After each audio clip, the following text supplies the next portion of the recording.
Good evening and welcome to the Laughing Monkey Music Show. Today we have on Ivor S.K. How are you?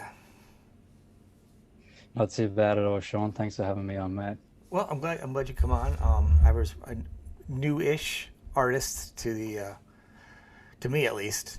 You've been playing for a few years. You're from Australia, and I am you indeed. I'm from Sydney. and now you're over in the U.S. Correct? I am. Yes, I moved to New Orleans about 5 years ago now. You are a really bluesy player. How did somebody from Australia end up with the blues? That's you know It is, yeah, because we are along. We couldn't really be further removed from it. I probably owe it to my parents more than anyone else. okay. Um, Probably my earliest and particularly most vivid memories of music are my mum playing a Little Richard record, or it was actually a CD. It was a little blues CD, a greatest hits. That was Good Golly Miss Molly, Lucille, Yeah. Long Tall Sally. So not a blues artist per se, but harmonically speaking, it's Right. all the same deal. And they also had an album called Jive Bunny, a record, which was released in the late 80s, early 90s by a couple of English DJs. And they essentially mixed 9 or 10 tracks together, and it was just 50s rock and roll that would go from Cochrane into Fats Domino Right. into Bo Diddley or Okay. Yeah. whatever. Oh, yeah. One of So, those mega um, mixes. Yeah. exactly, exactly. And little kids, we used to dance around to it and love it.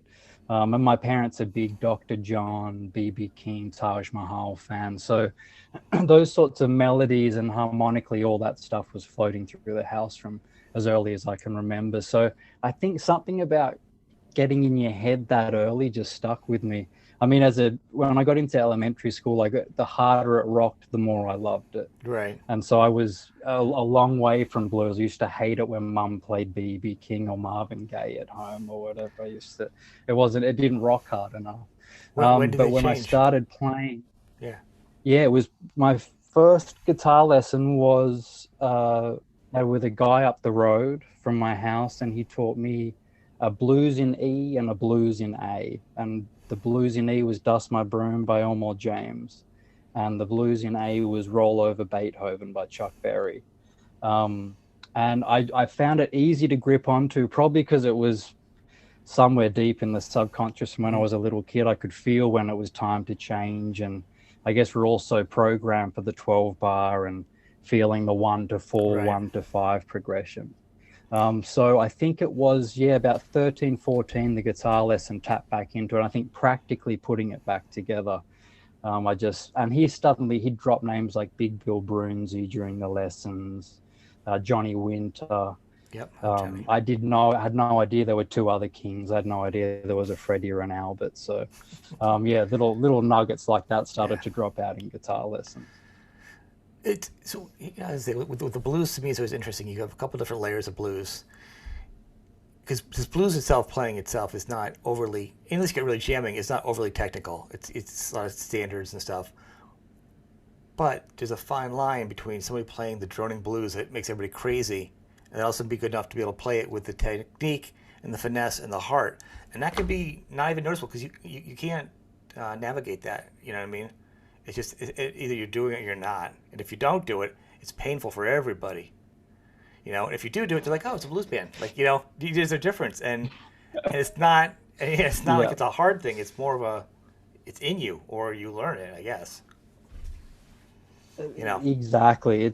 You couldn't be more right. I used to play with a drummer, and we played in sort of an R&B funk. There was a whole mess of music like that. But he used to play in a blues band, and he said sometimes it's like that. Sometimes it's just not feeling it, or the Yep. guitar player's subbed out and someone else is in, and it feels like torture. Feels like 2 hours of the same chord Yep. progression over and over and over. It's No it one's just feeling it. it's Uh, droning. There's got to yeah. be something special to hit it right. When you hit it right, you hit it right. It almost doesn't even feel like Yep. blues anymore. It feels Exactly. like it's just another. It's like another galaxy. It's another place. That's the hard thing. Exactly. And you do it. Exactly. You went electric. Do you do? I see you do mostly acoustic now. Do you still mix it up, or are you just mostly acoustic? No, on the albums, I definitely stretch out. Probably the new album that's coming out, I'd say two-thirds of the album has at least some electric guitar on there. Because for years, from the age I started playing at 16 through to sort of 25, 26, that's really what I did. Acoustic sort of scared me a little bit. I used to do duo gigs and you'd have to get on them, but it's an acoustic instrument. Suddenly you got to pull the sound out. It's a more of a physical contest anyway It's really than it is training. with the You electric. learn a song on if you learn a song. I like to learn it on acoustic, really good. And then when you play it on electric, it's like you're a superhero. Your hands are so strong and it's so easy. It's like a toy. You know, that's the way to Exactly. fun. Yeah. That's the My way to do it. teacher always used to use it's like a semi trailer to a Lamborghini. It's like Yeah, suddenly you've got all this room. It just feels beautiful. it does. And I didn't do enough of that. I should have done a lot more. So I'd gravitate towards the acoustic if I had to for a gig. But I did once I started acoustic. I probably for a year I didn't touch the electric, and I also went from from pick to fingers too. For years, if I didn't have a pick or a plectrum nearby, I almost couldn't play unless it was a set finger picking pattern. I was just always picked up the pick. So I started to study guys like Rai Kuda, Hmm. Taj Mahal, and going back to the Delta guys too, Robert Johnson and Booker White and those guys, and just seeing that it wasn't quite that Travis picking. There was a little bit of alternating, but not to that extent. But it was that steady beat, all four beats, and then the top fingers just hitting the treble strings and picking out melodies. That took. I mean, I really had to sit there with a metronome and figure out to get the feel of it. And then to sing over the top of that too started to become a nightmare. But yeah, I did. I played electric for a long time, and it still works its way in because it just feels so free. I mean, acoustic. Not to say that finger picking and finger style isn't, but it's just very nice to get those little nuances. It feels like you can just bend and express a lot easier through an electric Well, than an acoustic, they so are to they are speak. just paintbrushes, for the song. I mean, and with finger picking though, it really kind of to me, it's got that rockabilly R&B. Almost with finger picking, it feels like it starts to cross into R&B blues. Because with finger picking, it kind of brings up to a different level because it's not the same as the scales. Because you really start getting to it, and even that old country, finger picking. I mean, it gets really, really. There's so much borrowing between the country and blues players like that. Yeah. That's interesting. Yeah, I mean, you probably see so much now like you weren't seeing before, as far as blues and influences, and from Australia. It must have been like a mecca. It was like you're living in a shoebox and you suddenly you're in a mansion or something, like John Cleary, who's a big piano player down here, played with Bonnie Raitt for a long time, was in Taj Mahal's band. And he's sort of the heir apparent to Dr. John. He's probably the next piano player. When he came to Sydney, you're probably looking at $100 a ticket. You had to be on the ball to even get a ticket to see him sell out. And here he'd play for like $10 in corner bars to sometimes 10 or 11 people in the That's supply summer. and demand. And That's supply and demand yeah, exactly. in America. It's very much so. It's unbelievable, isn't it? And it was, I think, probably the coolest part of that was just because they were so relaxed, because it was 10 or 11 people at home. You saw them; they weren't on the road with a drilled show, having to, Right. they're on the road doing their thing. It was him, and he'd stretch out and pick out a song out of the back It's pocket. He got to said, feel "I've not good though played this too. in 4 years," or what. Well, when somebody's paying that much money, they're really committed. It's not Exactly. no one's just dialing it in. They're there because they're a fan. So to them, it's that much more exciting after being on the road for so long to get real fans. Absolutely. The energy from just 10, 11 people is probably more than you'll get from a whole bar on a wrong night. Yeah. That's it. Absolutely. Well, don't forget, like can you go over anywhere? What's different is always better. Like for blues, I imagine things, like a lot of the stuff you guys do over there, you come over here, the value is different. Even accents. It's like you have a cool accent, right? But where you are, you have an accent, right? But now I get the Australian accent here, It's you know, or a lot of rock it band is. It's over in so true. And Europe, same even thing. Yeah, Same deal, exactly. They just hold a, particularly going back through the history of blues too. So many of the, particularly musicians out of here, Champion Jack Dupre, a piano player, ended up living in France because it was just a different appreciation for what he was doing. James Booker, another sort of phenomenal piano player to come out of here. He'd go over and tour Europe for 3 months, and they thought he walked on water, and he'd come back here and he'd struggle to get a $50 solo piano. There was a little old lady at the airport while we were waiting for our luggage, and she looked a little bit frail. So I offered to help her with her luggage if she needed a hand with it. And she happened to be sort of BB King's PR for 30 years. She was his road manager for 5 years. And she was What? down there to visit Taj Mahal, who was playing at the jazz festival. And she could not have been sweeter. She sort of took me under her wing and showed me the different bars and clubs around town. Wow. And one of her friends offered to manage me if I came over. So that became a 4 year process of figuring out how that was possible. And I ended up going in the green card lottery. And I got pulled out of the green card lottery because it was about 3 or 4 grand for a performing artist visa. So it's just too much money to keep Yeah. doing that. And so I got pulled out of the green card lottery and was able to move over here permanently in 17. Wow. Very good. Very good. Again, I read it's gonna be a challenge to come over here to do that. But so you have a dual citizenship now, right? I do. I've got permanent residency here, and I can apply. I'm actually, now that I've been here for 5 years, I can naturalize. I can apply for a passport now. Yeah. At the moment, we're still waiting for a product, like a lot of people. It's 2 weeks behind where it should be. I've got a tour of Australia in November and December coming up, so it's probably looking like an early October release at the moment. I'll do a little tour of the Delta up here because we're within touching distance to such a blues hotspot. I'll Mm-hmm. probably head up there and do a few shows, and then head over to Australia for November and December.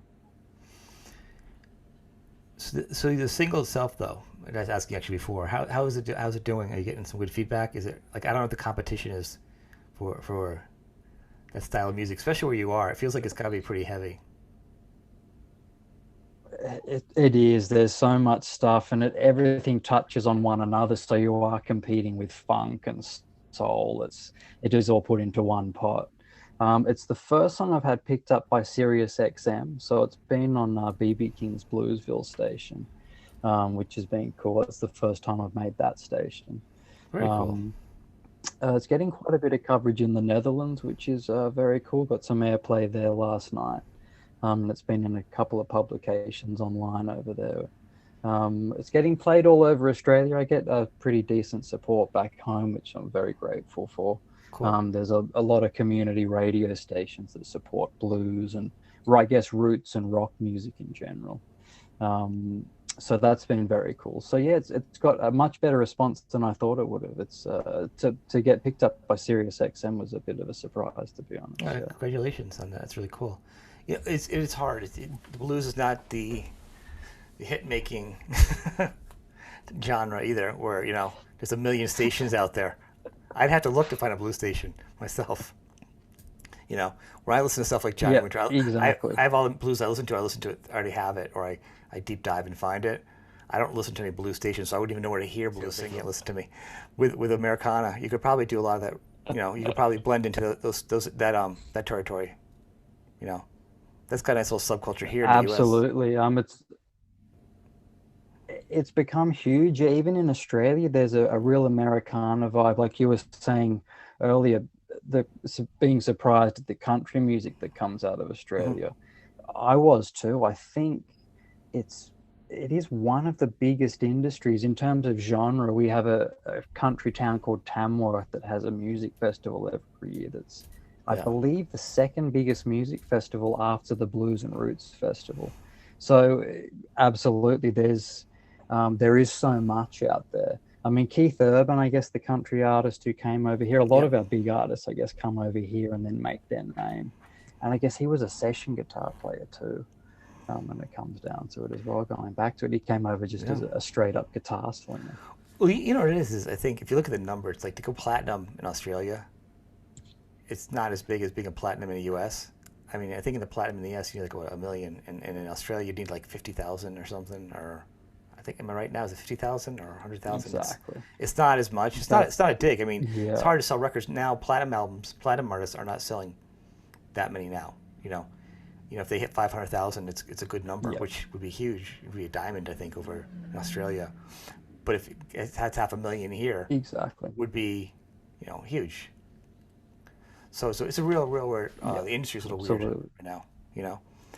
But it doesn't mean anything now, though. You It you can is. you can be very niche and just service your audience and focus on them and survive and do well nowadays. And you can just have your own spots like on the internet or on your websites, and you don't need the radio will help or shows. You want your word, but you can kind of do a lot of your own stuff now without depending on people.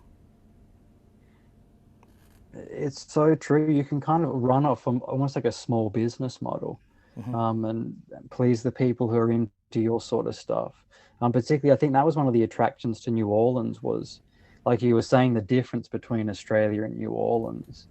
There is a die-hard fan base for blues and roots music in Australia. There's, like I said, our biggest festival at Byron Bay is a blues and roots festival. When you got there, you first obviously you were the new fish in the sea. How hard was it getting your feet in there? Was it like, I don't know, the I don't know down there, like how is it, an open community where they're like, come on in, there's room for everybody, or you're like, you kind of had to prove yourself?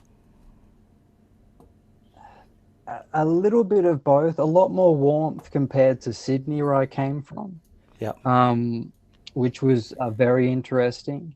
And I really got very fortunate, I guess, like anyone does, to try and string it together and keep it going. A club down here, Chikiwawa, which is the guy really built it as a listening room, which in New Orleans is very interesting. If you go to a Bourbon Street place Hmm. or a Frenchman Street club, the band might be playing, but it's a heaving bar. There's screaming and shouting. It's 4 deep, 5 deep, 6 deep at the bar. But this guy sort of built it almost as if you'd paid good money to come and just hear the music in silence with a good sound system, a good view of the stage. So he controlled it like a marshal. Like it was, if people were talking too loud or too drunk, he'd say, look, are you here to listen to the music or drink? Here, I'll give you $5. Get on the streetcar, go and get yourself a beer on Bourbon Street or something. Like he heavily curated it as a music room. And I got very lucky in that I handed a CD into him, and he enjoyed it. And he ended up giving me a regular weekly spot there. And this was probably about, I guess, 6 weeks, 2 months into moving to New Orleans. Wow, that's pretty good. And that sort of took a whole lot of anxiety and stress and pressure, because you're scrabbling for a gig or just to find places to work. So that just settled me right down and gave me 2 feet on the ground, something to work towards every week. And I was able to build from there. And he was lovely. He ended up introducing me to the guy who runs the New Orleans Cigar Box Guitar Festival down here. And so I ended up, I play that every year. I'm the traditional opening act for that now. So I got very lucky. I found a little guardian angel about 2 months off the plane who sort of gave me a spot to play and started to put my name around. So I'm forever grateful for that. That's very cool. You still play there, right? You still play for them? I did. Unfortunately, Dale, the guy I met, passed away during COVID. And so his heirs have been wrapping up the business and selling it. But fortunately, the Civic Theatre down here, or people involved with the Civic Theatre, have come in and they've picked it up, and they want to keep the name going, keep the general atmosphere of the venue going. So they're refurbishing now. It should open at the end of summer. And so hopefully Chikiwawas will come back as it was, which would be unbelievable, because I know long before I came here, it was a bit of a beacon for musicians post Katrina. He purchased the building around then and ended up giving a lot of local roots musicians a regular spot to play. So it'd be great if it came back as it was for the city anyway. Yeah, with good his memory, out there. So when you tour now, so really it's just you and your guitar, right? And you don't have a band or anything. You just Mm, absolutely. It's been quite, I mean, I guess you miss that band camaraderie and it's like, you're going off together somewhere, but logistically, if you do get offered some gigs here or there, it's always nice to, you just think, well, can I do it? Can I throw a guitar in the back of the car Right. and go and do it? So logistically, it's made it far easier. And it would be nice on stage. You certainly have moments where it's all on you. You've got to keep the groove. You've got to sing. There's a lot more going on. You've got a lot more responsibility than if you're in a band and you can back off and, you're working together and you're making something happen with other people. Hmm. So you have moments like that, but at the moment it's a pretty stripped back arrangement for touring, which is a nice change, I guess. I was used to the other way, so it is nice to have a little less baggage on the road. This is fantastic. So right now, though, because obviously there's a delay in your album coming out, you have a single out. I encourage people to check out, and I'll put the website there. Where can people see you now play in the meantime before you do your tour? So I play once a month. I've got a few regular spots around New Orleans. I play a place called Bourrée, which have been brilliant since the pandemic. They're a killer restaurant, but they've got a nice little stage and a beautiful restaurant, and they've been having 3 or 4 acts a day down there, and really keeping the music going. So I play there once or twice a month. I play the Neutral Ground Coffee House down in New Orleans once a Hmm. month. Carrollton Station, another funky little venue.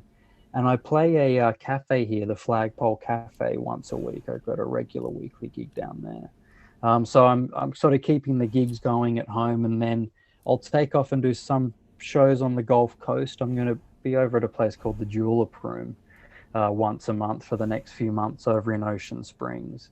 Sort of a funky little prohibition era dive bar that has music 3 nights a week, an old spot in Mississippi. So you get to go over and do some Mississippi stuff too, and then hopefully have the dates for an October tour up to the Delta in the next few weeks. Very cool. Very cool. Well, this is awesome. I want people to check you out, and hopefully when your album comes out, I'll have you back, and we'll break down the songs and go a little deeper.